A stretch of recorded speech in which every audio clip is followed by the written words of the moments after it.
તો હવે દેખીશું આપણે ડી અને એફ વિભાગના તત્વોના MCQs.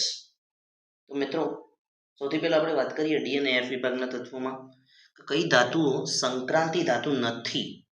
બરાબર, તો સંક્રાંતિ ધાતુઓમાં ઝિંક, કેડમિયમ અને મર્ક્યુરી જે છે એ આપણા સંક્રાંતિ ધાતુઓ નથી.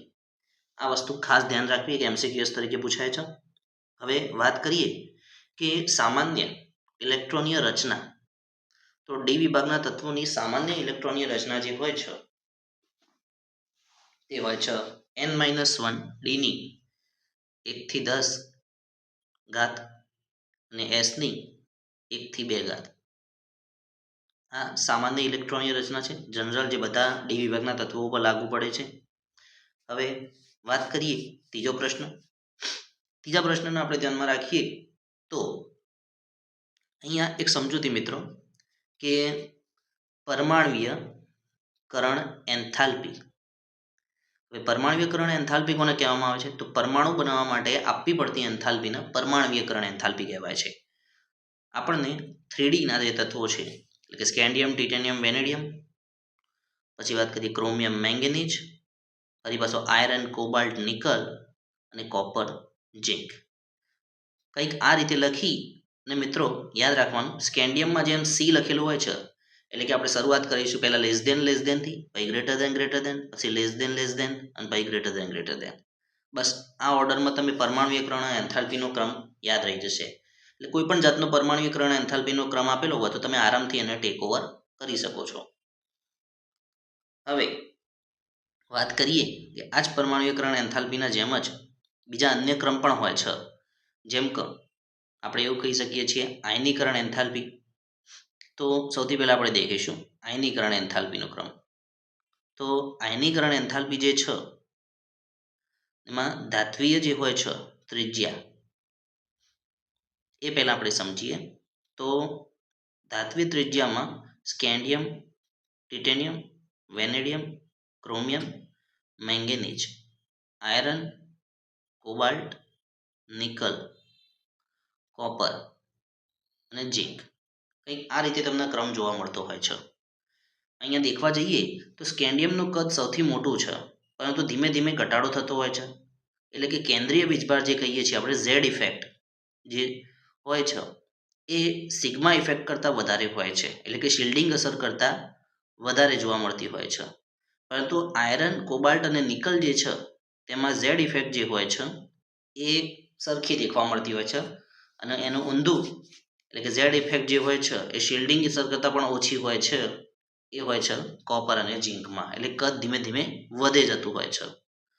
અહીંયા પરીક્ષામાં પૂછાતો જે ક્રમ છે એ ક્રોમિયમ મેંગેનીઝનો, આયરન, કોબાલ્ટ, નિકલનો અને કોપર ઝિંકનો ક્રમ જે છે એ ખાસ પૂછાતો હોય છે. આ વસ્તુ ખાસ ધ્યાનમાં રાખવું, ધાત્વીય ત્રિજ્યાનો આપણો ક્રમ. હવે નેક્સ્ટ પ્રશ્ન આપણે દેખીશું. નેક્સ્ટ પ્રશ્નના અંદર 5મા નંબરનો પ્રશ્ન એટલે કે ગલનબિંદુનો ક્રમ. મિત્રો બહુ રેર કેસમાં પૂછાતો પ્રશ્ન છે, બહુ ધ્યાન રાખવું. તો સૌથી પહેલાં વાત કરીએ કે 3D, 4D અને 5D આ વિભાગના તત્વો જે છે એમાં ગલનબિંદુનો ક્રમ 3D કરતાં 4Dનું વધારે હોય છે, 4D કરતાં 5Dનું વધારે હોય છે. એટલે ગલનબિંદુ સૌથી ઊંચું 5D વિભાગના તત્વનું હોય છે. હવે અહીંયા એક ક્રમમાં થોડો ચેન્જીસ હોય છે. એ ચેન્જીસ શું છે? તો કોપર, સિલ્વર અને ગોલ્ડ આ ત્રણમાંથી કોનું ગલનબિંદુ અને ઉત્કલન બિંદુ બરાબર કહીએ છીએ સૌથી વધારે હોય છે? તો કોપરનું અહીંયા વધારે છે, પછી ગોલ્ડ અને એના પછી સિલ્વર. આ ક્રમ બિલકુલ ના ભૂલવું. અને જાણવા જેવી બાબત કે ટંગસ્ટન ધાતુ જે છે એનું ઉત્કલન બિંદુ છે અથવા ગલન બિંદુ જે કહીએ છીએ એ સૌથી વધારે છે આખા સંપૂર્ણ 3D વિભાગના તત્વોમાં. એટલે કે ટંગસ્ટન ધાતુ જે છે એ સૌથી વધારે ઊંચું ગલન બિંદુ ધરાવે છે. હવે નેક્સ્ટ દેખીશું આપણે પ્રશ્ન. તો નેક્સ્ટ પ્રશ્નની વાત કરીએ, 6ઠ્ઠા નંબરનો પ્રશ્ન. તો આયનીકરણ એન્થાલ્પી. મિત્રો એકદમ અગત્યનો પ્રશ્ન, બહુ ધ્યાનથી તૈયાર કરવો. તો આયનીકરણ એન્થાલ્પીનો જે ક્રમ હોય છે એમાં 2 જ ક્રમ સૌથી વધારે પૂછાય છે. આપણે દેખીએ તો અગત્યના પ્રશ્નમાં આયનીકરણ એન્થાલ્પીમાં ΔIH1 એટલે કે પ્રથમ આયનીકરણ એન્થાલ્પી ડેલ્ટા IH1 એટલે આપણી પ્રથમ આયનીકરણ એન્થાલ્પી કહેવાય, IH2 એટલે દ્વિતીય આયનીકરણ એન્થાલ્પી અને IH3 એટલે તૃતીય આયનીકરણ એન્થાલ્પી. જો ઝીંક અને કોપરની ધાતુની વાત કરવામાં આવે, ઝીંક કોપર, ઝીંક કોપર, ઝીંક કોપર, તો સૌથી પહેલાં યાદ રાખીશું પ્રથમ ઝીંકની વધારે હોય છે, દ્વિતીયમાં કોપરની વધારે હોય છે અને તૃતીયમાં ઝીંકની વધારે હોય છે આયનીકરણ એન્થાલ્પી. તમને ગમે તે પૂછી શકે છે કે ઝીંક અથવા કોપરની પ્રથમ આયનીકરણ એન્થાલ્પી, દ્વિતીય આયનીકરણ એન્થાલ્પી જે છે કોની વધારે હોય છે એવો પ્રશ્ન પૂછાય છે. સેમ ટુ સેમ આવો જ પ્રશ્ન જે છે એ બીજી બે ધાતુઓ માટે પણ વપરાય છે, જેમાં પ્રથમ, દ્વિતીય અને તૃતીય આયનીકરણ એન્થાલ્પી હોય છે એમાંથી પૂછાતો હોય છે પ્રશ્ન. મેંગેનીઝ અને ક્રોમિયમ, તો યાદ રાખીશું મેંગેનીઝ ક્રોમિયમમાં પણ સેમ ટુ સેમ આવો જ ક્રમ જોવા મળે છે. મેંગેનીઝની પહેલાં વધારે હોય છે, પછી ક્રોમિયમની અને પછી ફરી પાછી મેંગેનીઝની વધારે જોવા મળતી હોય છે. આ ઓર્ડર બિલકુલ ના ભૂલવો, આમાંથી એક MCQS બનતો હોય છે, ખાસ ધ્યાન રાખવું. હવે સ્થાયી ઓક્સિડેશન આંકની વાત કરીએ આપણે, એટલે કે બધાના ઓક્સિડેશન આંકના વિશે જાણીશું. તો સૌથી પહેલાં કોપર એકમાત્ર એવી ધાતુ છે કે જેનો +1 ઓક્સિડેશન આંક છે. બાકી બધી ધાતુઓમાં +2 ઓક્સિડેશન આંક જોવા મળે છે, પરંતુ સ્કેન્ડિયમમાં જોવા નથી મળતું. સ્કેન્ડિયમ માત્ર +3 ઓક્સિડેશન આંક ધરાવે છે. અને વાત કરીએ બીજી અન્ય ધાતુઓ, નિકલ સુધીની જે ધાતુઓ હોય છે એ +3 ઓક્સિડેશન આંક ધરાવે છે. મતલબ કોપર અને ઝીંકમાં +3 જોવા મળતો નથી. ટિટેનિયમની વાત કરીએ તો ટિટેનિયમ +4 બનાવે છે. તો આપણે નિકલ સુધી સેમ ટુ સેમ આપણે આગળ વધીશું. હવે માત્ર 3 ધાતુઓ, બરાબર, 3 ધાતુઓ એવી છે જે +5 બનાવે છે, 3 ધાતુઓ એવી જે +6 બનાવે છે, અને વાત કરીએ તો +7 એટલે કે મેક્સિમમ ઓક્સિડેશન નંબર દર્શાવવાવાળી ધાતુ મેંગેનીઝ છે. કંઈક આ રીતે તમે ક્રમને ધ્યાનમાં રાખીને તૈયારી કરી શકો છો. ઝીંક એકમાત્ર એવી ધાતુ છે કે જે +2 ઓક્સિડેશન અવસ્થા જ ધરાવે છે માત્ર. અને વાત કરીએ કોપરની, તો કોપર એકમાત્ર એવી ધાતુ છે જે +1 ઓક્સિડેશન અવસ્થા દર્શાવે છે. અહીંયા +1 અને +2 બંને જોવા મળે છે. અને કોઈ પૂછે કે +1 અને +2માં કોણ વધારે સ્થાયી, તો +2 વધારે સ્થાયી હોય છે, કારણ કે તેની જલીયકરણ એન્થાલ્પી સૌથી વધારે હોય છે. ખાસ નોંધી લેવું વાક્ય કે તેની જલીયકરણ એન્થાલ્પી જે હોય છે એ વધારે હોય છે. અને કોપર એકમાત્ર +1 ઓક્સિડેશન અવસ્થા ધરાવે છે એવી ધાતુ છે. હવે અહીંયા મેંગેનીઝની આપણે વાત કરીએ તો મેંગેનીઝ એ +7 ઓક્સિડેશન અવસ્થા બતાવતો હોય છે, જે સૌથી ઊંચામાં ઊંચી ઓક્સિડેશન અવસ્થા છે. એટલે કે બધા ધાતુઓ પૈકી મેંગેનીઝ જ માત્ર એવી ધાતુ છે જે +7 ઓક્સિડેશન અવસ્થા દર્શાવતું હોય છે.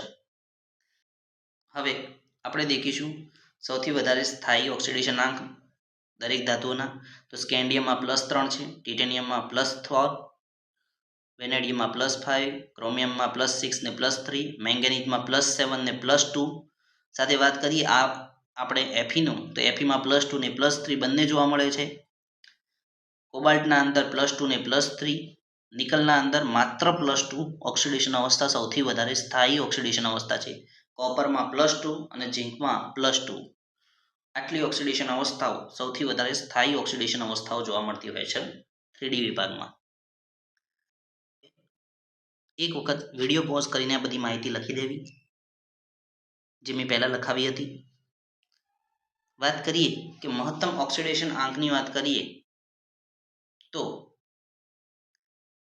તેમાં સૌથી વધારે જે હોય છે સંયોજનોમાં એ રંગવિહીન પદાર્થો હોય છે. એટલે કે મહત્તમ ઓક્સિડેશન આંક ધરાવતા જે પદાર્થો હોય છે તે રંગવિહીન હોય છે. ઉદાહરણ તરીકે સ્કેન્ડિયમ +3, ટિટેનિયમ +4, વેનેડિયમ +5. બરાબર, આ પદાર્થો જે તમે જોઈ રહ્યા છો, બરાબર, એ સૌથી વધારે રંગવિહીન પદાર્થો તરીકે ઓળખવામાં આવે છે. એટલે કે મહત્તમ ઓક્સિડેશન આંક કે જેમની ડી કક્ષા સંપૂર્ણ ખાલી હોય તેવી ધાતુઓમાં આવતું હોય છે. મિત્રો 2 માર્ક્સમાં એક પ્રશ્ન પૂછાય છે કે TiCl3નું દ્રાવણ જે હોય છે રંગીન હોય છે, જ્યારે TiCl4ની વાત કરવામાં આવે તો એ રંગવિહીન હોય છે. સમજાવો. તો TiCl3ની વાત કરીએ તો ટીઆઈનું ઓક્સિડેશન આંક Ti+3 અને TiCl4માં વાત કરીએ તો +4 ઓક્સિડેશન આંક હોય છે તેમાં. તો મહત્તમ ઓક્સિડેશન આંક જે છે +4 વાળું છે, સંપૂર્ણ 3D કક્ષા ખાલી હોય છે. એટલે એના કારણે આપણે એવું કહી શકીએ છીએ કે તેની ડી કક્ષા સંપૂર્ણ ખાલી હોવાના કારણે તે રંગવિહીન દ્રાવણ બનાવતો હોય છે TiCl4. હવે નવો પ્રશ્ન દેખીએ તો સંક્રાંતિ ધાતુમાં સંક્રાંતિ ધાતુમાં ઉદ્દીપકીય ગુણધર્મ. મિત્રો, સંક્રાંતિ ધાતુઓનો ઉદ્દીપક તરીકે કઈ કઈ જગ્યાએ ઉપયોગ થતો હોય છે તેના વિશે માહિતી મેળવીશું આપણે. તો સૌથી પહેલાં V2O5 એટલે કે વેનેડિયમ પેન્ટોક્સાઇડ. વેનેડિયમ પેન્ટોક્સાઇડની વાત કરીએ આપણે તો વેનેડિયમ પેન્ટોક્સાઇડ જે હોય છે એ સંપર્ક પ્રક્રમમાં અંદર ઉપયોગમાં આવતો હોય છે. સંપર્ક પ્રક્રમની વાત કરીએ આપણે તો એને કોન્ટેક્ટ પ્રોસેસ તરીકે અંગ્રેજીમાં કહેવામાં આવતું હોય છે, જેમાં SO2 વાયુની ઓક્સિજનની હાજરીમાં V2O5 સાથે પ્રક્રિયા કરવામાં આવતા આપણને 2SO3 એટલે કે સલ્ફર ટ્રાયોક્સાઇડ આપણને મળે છે. એટલે કે SO3 વાયુની બનાવટમાં ઉપયોગમાં આવે છે. મિત્રો, SO3 વાયુ જે છે પાણી સાથે પ્રક્રિયા કરીને H2SO4 બનાવે છે. વાત કરીએ Fe આયરનની, તો આયરનનો ઉપયોગ જે છે એ હેબર પ્રક્રમમાં થતો હોય છે. હેબર પ્રક્રમનો ઉપયોગ એમોનિયાની બનાવટ માટે થતો હોય છે. એટલે કે N2 + 3H2 એમાં Fe ઉદ્દીપકની હાજરી હોવી જોઈએ તો આપણને 2NH3 આપણને નિપજ મળતી હોય છે. હવે વાત કરીએ તો સૌથી પ્રખ્યાત Ni, Pd અને Pt નિકલ, પેલેડિયમ અને પ્લેટિનમ ધાતુનો ઉપયોગ જે હોય છે એ હાઇડ્રોજિનેશન પ્રક્રિયામાં થતો હોય છે. હાઇડ્રોજિનેશન પ્રક્રિયાના વપરાશમાં થતો હોય છે એટલે આપણે જાણીએ છીએ, જેમ કે આપણી પાસે ઇથિન હોય, ethene CH2 double bond CH2, તેની આપણે પ્રક્રિયા કરાવીએ પેલેડિયમ ધાતુની હાજરીમાં હાઇડ્રોજન વાયુ સાથે, ત્યારે CH3 ઇથેન બને છે. હવે નેક્સ્ટ દેખીએ આના અંદર કે બીજો એક ઉદ્દીપક પણ છે જે બહુ પ્રખ્યાત છે અને પરીક્ષામાં ઘણી વખત MCQSમાં પૂછાતો હોય છે. આ ઉદ્દીપકનું નામ છે વિલ્કિન્સન ઉદ્દીપક. મિત્રો, સૌથી પહેલાં વિલ્કિન્સન ઉદ્દીપક જે છે એના વિશે માહિતી મેળવીએ. તો વિલ્કિન્સન ઉદ્દીપક જે હોય છે તેનું અણુસૂત્ર થશે RH PPH3 twice Cl ની +1 ઘાત.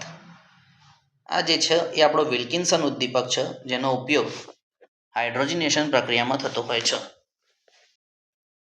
તો વિલ્કિન્સન ઉદ્દીપકની વાત કરીએ તો તે ઓછા વિસ્થાપિત આલ્કાઇલ સમૂહ ધરાવતું ડબલ બોન્ડ હોય છે, તેના ઉપર હુમલો કરતો હોય છે.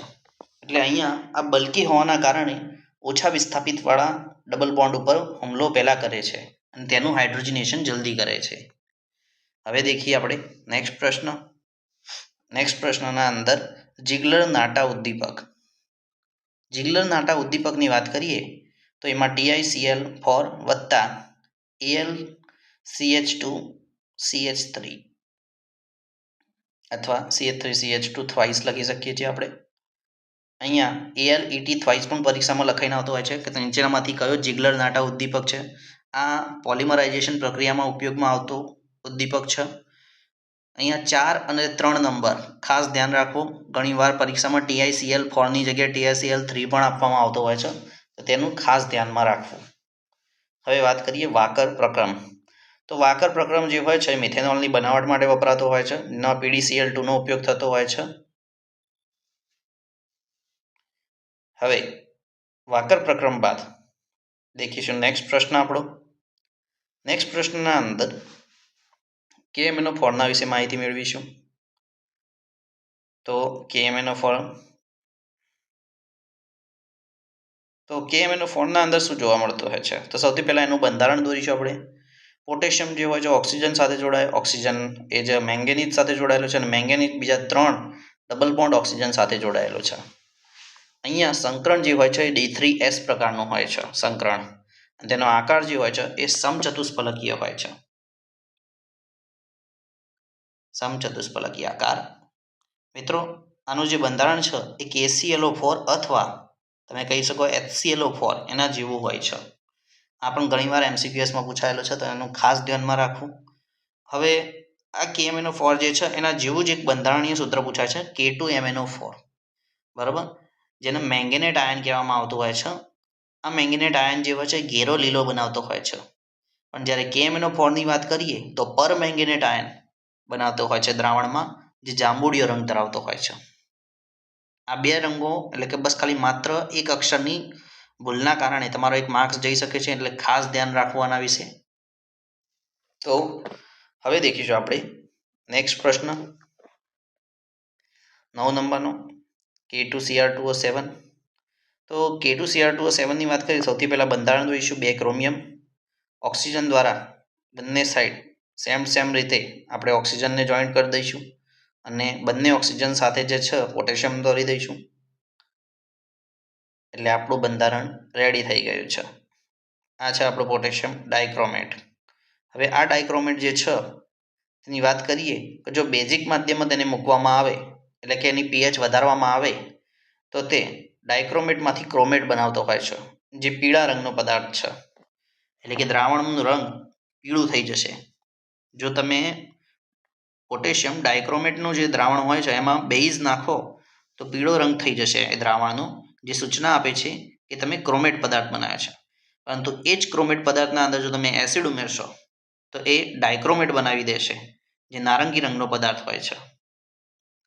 મિત્રો ઘણીવાર આ જ સમીકરણ જે છે એ પરીક્ષામાં બેઠું પૂછાતું હોય છે, તો આ ખાસ ધ્યાન રાખવું. પીએચના ફેરફારને લઈને પૂછાય છે પ્રશ્ન. હવે વાત કરીએ ઓક્સિડેશન. તો ઓક્સિડેશનની વાત કરીએ તો આ રાસાયણિક પ્રક્રિયાઓમાં Fe+2 હોય છે એ Fe+3માં ફેરવાય છે. હવે વાત કરીએ 2I ની, તો I2 વત્તા 2 ઇલેક્ટ્રોન છૂટા પડતા હોય છે અંદરથી, એટલે કે 2I માંથી આયોડિન મળતો હોય છે આપણને. વાત કરીએ ટીનની, Sn+2, જે Sn+4માં કન્વર્ટ થતું હોય છે. અને વાત કરીએ અંતિમ તો H2S. જો H2Sની વાત કરીએ તો એ સલ્ફર પરમાણુ છૂટો પાડે છે. હવે વાત કરીએ અગત્યનો પ્રશ્ન, એટલે કે S2O8-2. જો આ 2 ઇલેક્ટ્રોન મેળવે એટલે કે આનું રિડક્શન કરવામાં આવે તો એ SO4-2 આયન બનાવતો હોય છે. પરંતુ એ જ જગ્યા ઉપર આ ઘટના જે છે કે જે રિડક્શનની છે એને ઉલટાઈને લખીએ આપણે, એટલે કે ઓક્સિડેશન સ્વરૂપમાં લખીએ આપણે, તો 2SO4-2માંથી S2O8-2 બનતું હોય છે ઓક્સિડેશનની ઘટના. મિત્રો આ સમીકરણ ખાસ ધ્યાનમાં રાખવું કે S2O8-2 હોય છે એ SO4-2માં કન્વર્ટ થતો હોય છે. એક MCQS આવો બની શકે છે, એટલે ખાસ ધ્યાનમાં રાખવું. ઘણીવાર આ પરીક્ષામાં પણ આવેલો છે, ગુજસેટની પરીક્ષામાં. હવે વાત કરીએ નેક્સ્ટ ક્વેશ્ચનની આપણે. તો નેક્સ્ટ ક્વેશ્ચનના અંદર લેન્થેનાઇટ સંયોજનના વિશે વાત કરીશું આપણે. તો લેન્થેનાઇટ સંયોજન જે હોય છે, બરાબર, આપણે લેન્થેનાઇટ સંકોચન એક થિયરી ભણવામાં આવતી હોય છે, જેના ઉપરથી આપણે લેન્થેનાઇટ્સના વિશે માહિતી જાણીએ છીએ. તો આપણે વાત કરીએ કે સેરિયમ જે હોય છે એ +4 ઓક્સિડેશન અવસ્થામાં સ્થાયી હોય છે. ઇટરબિયમ જે વાત કરીએ છીએ એ +2 ઓક્સિડેશન અવસ્થામાં ધારી હોય છે. અને વાત કરીએ યુરોપિયમની, તો યુરોપિયમ +2 ઓક્સિડેશન અવસ્થામાં વધારે સ્થાયી હોય છે. જ્યારે આના સિવાયના, એટલે કે આ 3 સિવાયના બાકીના બધાની વાત કરીએ આપણે, તો બાકીની બધી જે ધાતુઓ છે એ મોસ્ટ ઓફ +3 ઓક્સિડેશન અવસ્થામાં વધારે સ્થાયી જોવા મળતી હોય છે. એટલે કે બધી લેન્થેનાઇટ ધાતુ +3 ઓક્સિડેશન અવસ્થામાં સ્થાયી જોવા મળે છે. મિત્રો આ +3 ઓક્સિડેશન અવસ્થાવાળો કે લેન્થેનાઇટ કઈ ધાતુઓ જે છે એ કઈ ઓક્સિડેશન અવસ્થામાં સૌથી વધારે સ્થાયી હોય છે, તો +3 ઓક્સિડેશન અવસ્થામાં સૌથી વધારે સ્થાયી હોય છે. આવો પ્રશ્ન પૂછાતો હોય છે, એ ધ્યાનમાં રાખવું. હવે વાત કરીએ તો લેન્થેનાઇટ સંકોચન જે કારણે આપણે વાત કરીએ કે ઝિર્કોનિયમ અને હાફનિયમ આ બંનેના જે કદ હોય છે, એટલે કે ત્રિજ્યા, એ સમાન જોવા મળે છે. આટલી વસ્તુ આપણે ખાસ નોંધી લઈશું. વન લાઇનર ક્વેશ્ચન તરીકે આ વસ્તુ તમારા માટે બેસ્ટ સાબિત થશે. હવે નેક્સ્ટ દેખીશું આપણે. તો નેક્સ્ટના અંદર કે લેન્થેનાઇટ જે તત્વો હોય છે, એટલે કે લેન્થેનાઇટ જે હોય છે એની પ્રક્રિયા જો એસિડ સાથે કરવામાં આવે તો હાઇડ્રોજન વાયુ મુક્ત કરતો હોય છે. જો હેલોજન સાથે કરવામાં આવે તો લેન્થેનમ હેનાઇડ બનાવવામાં આવતા હોય છે. અહીંયા +3 ઓક્સિડેશન અવસ્થાને ધ્યાનમાં રાખીને જ સંયોજન બનાવવા. H2O સાથે પ્રક્રિયા કરાવીએ તો હાઇડ્રોક્સાઇડ નિપજ બનતી હોય છે અને હાઇડ્રોજન વાયુ છૂટો પડતો હોય છે, કારણ કે ધાતુ છે. વાત કરીએ કાર્બન સાથે તો લેન્થેનમ કાર્બાઇડ બનાવતી હોય છે નિપજ.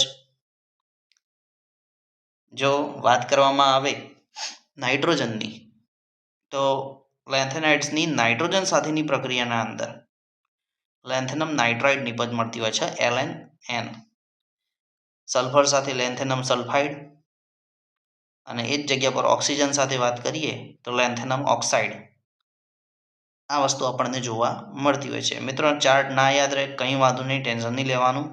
બીજી રીતે તમે ઘણી બધી વસ્તુ તૈયાર કરીને સારી રીતે આગળ મહેનત કરીને તમે પરીક્ષામાં બેસી શકો છો. હવે વાત કરીએ લેન્થેનમથી લ્યુટેશિયમ તરફ જતા. જો તમને સિરીઝ યાદ હોય સંપૂર્ણ લેન્થેનમથી લ્યુટેશિયમની આખી, તો યાદ રાખીશું કે ઉપરથી નીચે તરફ જતા બેઝિકતા ઘટે છે.